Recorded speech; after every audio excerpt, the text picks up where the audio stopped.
Tips hemat uang belanja harian untuk keluarga dengan gaji 2 juta rupiah. Sebelumnya pastikan klik tombol subscribe, share, dan like dulu ya, supaya channel ini bisa lebih berkembang, bermanfaat, buat lebih banyak teman-teman yang lain. Terima kasih, yuk kita lanjut deh.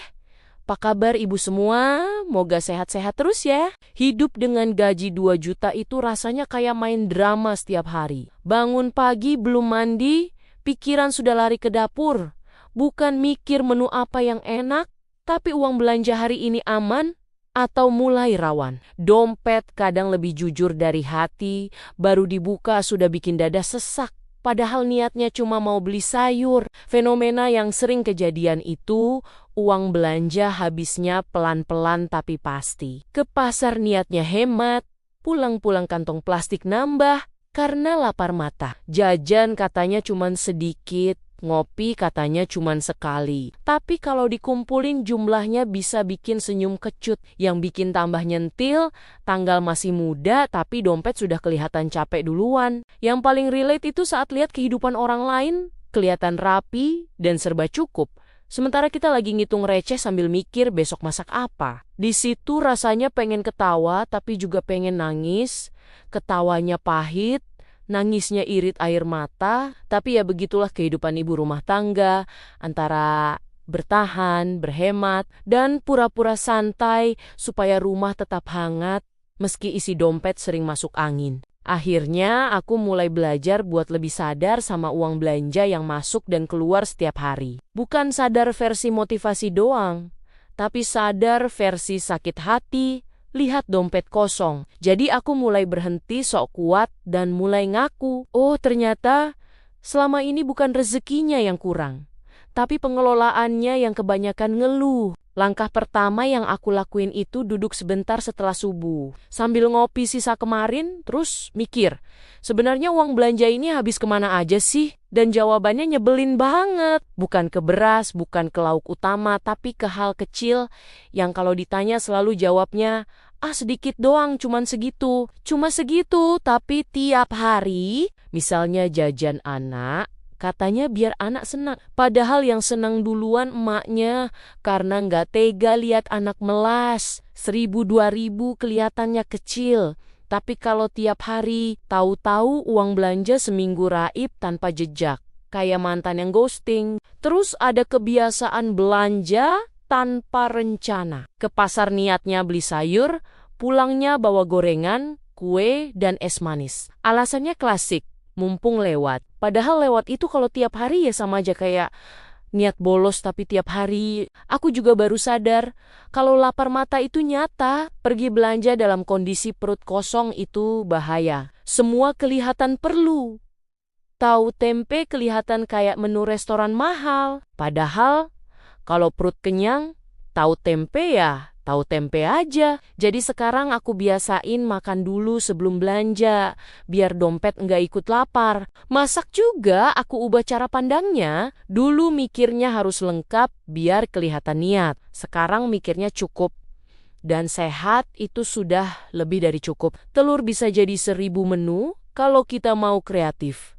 Dan anak-anak juga kenyang asal makannya pakai cinta, bukan pakai gengsi. Aku juga mulai tegas sama diri sendiri soal jajan di luar. Ngopi di luar itu enak, tapi ngopi di rumah lebih enak buat dompet. Aku hitung-hitung, sekali ngopi di luar itu bisa jadi lauk 1 hari. Dan ternyata rasa kopi di rumah makin nikmat sejak aku tahu itu hasil penghematan. Satu hal yang paling berat tapi paling ngaruh adalah berhenti membandingkan hidup sama orang lain. Lihat tetangga belanja banyak, lihat media sosial, masakan mewah.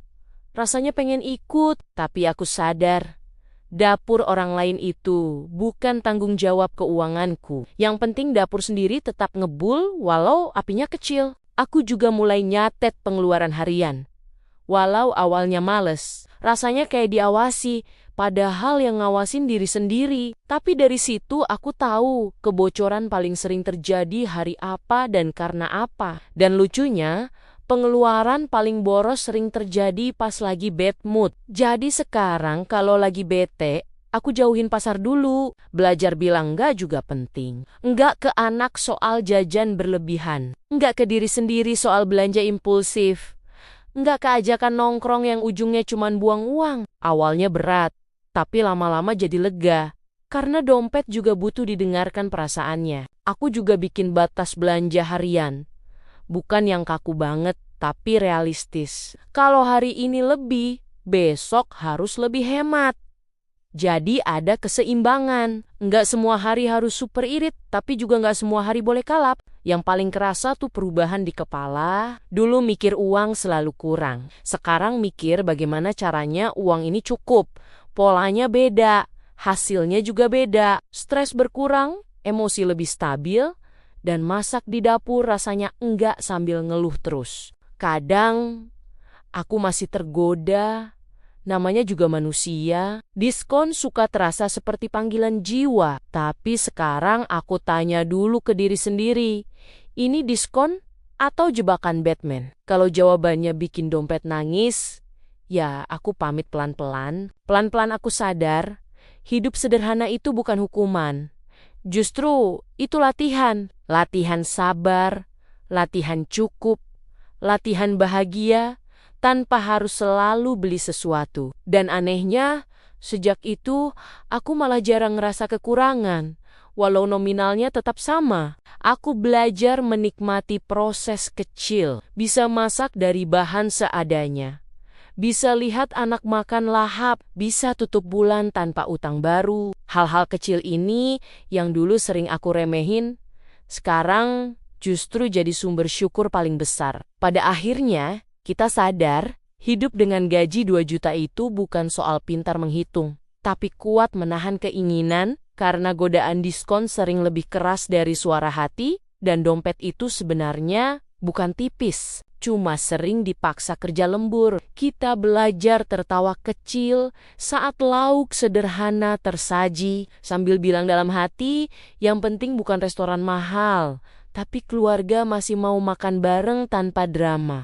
Pelan-pelan kita paham, bahagia itu bukan tentang isi tas belanja, tapi tentang rumah yang tetap hangat meski isinya sederhana, dan kadang yang bikin tenang bukan saldo bertambah, tapi pikiran yang berhenti membandingkan hidup sendiri dengan hidup orang lain yang kelihatannya selalu baik di layar. Kita boleh hidup hemat, tapi mimpi tetap boleh mahal, asal jangan belanjanya ikut mahal. Jadi kalau hari ini masih harus menghitung uang receh sebelum belanja, anggap saja itu latihan sabar tingkat lanjut. Karena keluarga yang kuat bukan yang uangnya banyak, tapi yang tetap bisa tertawa walau anggarannya pas-pasan. Dan siapa tahu suatu hari nanti kita mengenang masa ini sambil bercanda, dulu bertahan dengan gaji 2 juta, sekarang bertahan sambil tersenyum lebih lebar. Demikian, terima kasih sudah mendengarkan ceritaku kali ini. Sampai ketemu lagi di cerita-cerita berikutnya. Tetap semangat ya ibu-ibu semua.